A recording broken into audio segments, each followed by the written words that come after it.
أهلا بكم في نشرتنا الرياضية التي نواكب فيها آخر التطورات الكروية في أوروبا والعالم العربي. صفقات، تصريحات، مفاجآت، قرارات تغير مسار الأندية واللاعبين. إليكم التفاصيل.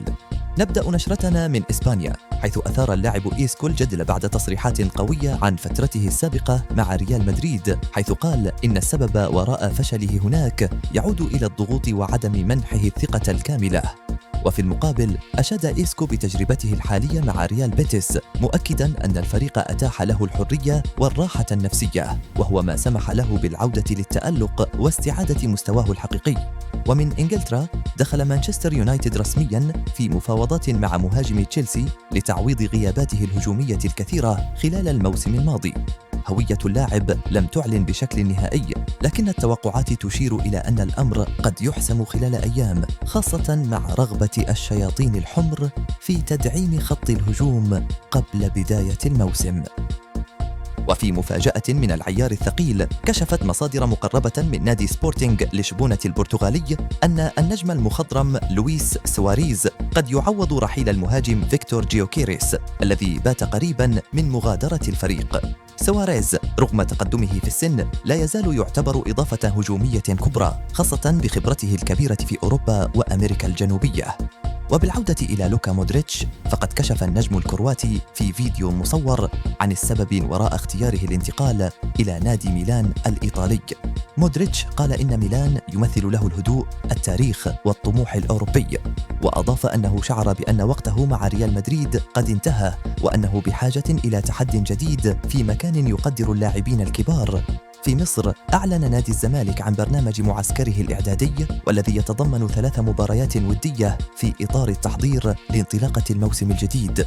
إدارة الفريق أكدت أن هذه المباريات ستكون أمام فرق محلية ودولية للوقوف على الجاهزية البدنية والتكتيكية للاعبين. من مدريد، سادت حالة من الغضب بين جماهير ريال مدريد بعد تصرف مثير للجدل من اللاعب كاريراس تجاه نجم برشلونة الصاعد لامين يامال خلال مباراة ودية. الجماهير اعتبرت التصرف إهانة متعمدة، وطالبت إدارة ريال مدريد بالحذر في التعامل مع اللاعب مستقبلاً. في تطور مفاجئ، أكدت تقارير فرنسية أن نادي باريس سان جيرمان يخطط لتقديم عرض خيالي لضم البرازيلي فينيسيوس جونيور من ريال مدريد ليكون أغلى صفقة في تاريخ كرة القدم. المبلغ المبدئي المطروح يتجاوز حاجز 15 مليون يورو سنويا للاعب، إلى جانب بند انتقال قد يتجاوز 250 مليون يورو. وفي مصر، قررت إدارة النادي الأهلي فرض عقوبة على اللاعب وسام أبو علي بعد غيابه عن التدريبات دون إذن، وتجاوزه التعليمات الفنية. مصدر داخل النادي وصف الأمر بتمرد واضح، وأكد أن الإدارة لن تتساهل في فرض الانضباط على الجميع. وفي رد على حملة السخرية من جماهير باريس تجاه النجم كيليان مبابي، خرج لاعب ليفربول السابق ديان لوفرين بتغريدة قال فيها: من يسخر من لاعب مثل مبابي لا يفهم شيئا في كرة القدم. ردا لقي تفاعلا واسعا على منصات التواصل. أعلن نادي برشلونة رسمياً أن بند 60 مليون يورو الذي كان يسمح بخروج المدافع رونالد أراوخو قد انتهى، وأن الشرط الجزائي عاد إلى قيمته الأصلية مليار يورو، مما يصعب كثيراً من فكرة رحيله في الفترة الحالية. وفي إنجاز جديد يضاف إلى سجله، توج النجم كريستيانو رونالدو بلقب أفضل لاعب في الدوري السعودي لموسم 2024-2025 بعد موسم استثنائي مع نادي النصر. رونالدو عبر عن سعادته قائلاً: الدوري السعودي في تطور مذهل، وأنا فخور بأنني جزء من هذا التغيير. يتوج بكأس العالم للأندية ويهزم باريس بثلاثية تاريخية في ليلة كروية لا تنسى. توج نادي تشيلسي الإنجليزي بلقب كأس العالم للأندية لعام 2025 بعد فوز كاسح على باريس سان جيرمان الفرنسي ب3 أهداف دون رد في الشوط الأول فقط، وسط ذهول الجماهير العالمية. المدرب ماريسكا أشاد بلاعبيه، خاصة النجم غوتا، بينما وصف لويس إنريكي نفسه بالغبي عقب الخسارة، قبل أن تتداول وسائل الإعلام لقطات لواقعة صفعه لأحد لاعبيه، وهو ما أثار جدلا كبيرا. وبعد اللقاء ظهر النجم لوكا مودريتش في فيديو مؤثر عقب انتقاله إلى ميلان الإيطالي. وتساءلت جماهير الكرة حول العالم: هل سيشارك تشيلسي في نسخة عام 2029 من البطولة بصفته بطل 2025؟ حتى اللحظة لا رد رسمي من الاتحاد الدولي لكرة القدم. تشيلسي يطارد نجم مانشستر يونايتد، وفي سياق آخر لا يبدو أن تشيلسي يكتفي بالتتويج، فقد فتح باب التفاوض لضم النجم الأرجنتيني الشاب أليخاندرو غارناتشو من مانشستر يونايتد. الصفقة إن تمت ستكون ضربة قوية للغريم، خصوصا وأن اللاعب يعتبر أحد ركائز مستقبل الفريق الأحمر. مانشستر يونايتد يتحرك لضم جوهرة فرنسية، وفي المقابل يسعى مانشستر يونايتد لتعويض أي فقد محتمل بالتعاقد مع موهبة فرنسية واعدة تألقت مؤخرا في بطولة أوروبا لأقل من 21 عاما دون الكشف حتى الآن عن هويته.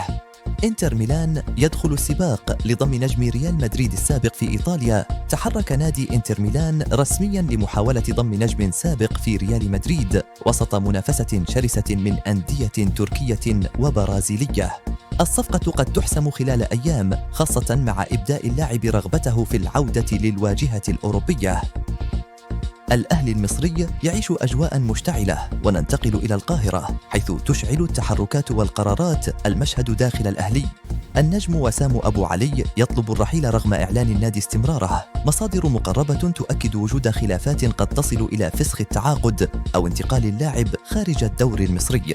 وفي سياق موازن حدد الأهلي سعر بيع اللاعب حسين الشحات بعد تلقيه عروضا خليجية، ويبدو أن الإدارة لا تمانع خروجه في حال جاء العرض المناسب. من جهة أخرى أعلن الأهلي رسميا تعاقده مع الظهير الأيسر محمد شكري قادما من سيراميكا كليوباترا بعد مفاوضات استمرت لعدة أسابيع. الزمالك يواصل التحركات بقيادة مصدق، أما نادي الزمالك فلا يقل نشاطا إذ يسعى لضم اللاعب بلال ولد الشيخ إلى جانب تحركات لتعزيز الدفاع تحت إشراف مباشر من مصدق في ظل تنافس قوي مع الأهلي على أكثر من جبهة. برشلونة يتخذ قرارات كبرى في كاتالونيا. أبلغت إدارة برشلونة اللاعب فيران توريس بقرار هام بشأن مستقبله وسط ترجيحات بأنه قد يعرض للبيع خلال الصيف بسبب راتبه المرتفع وضعف تأثيره الفني.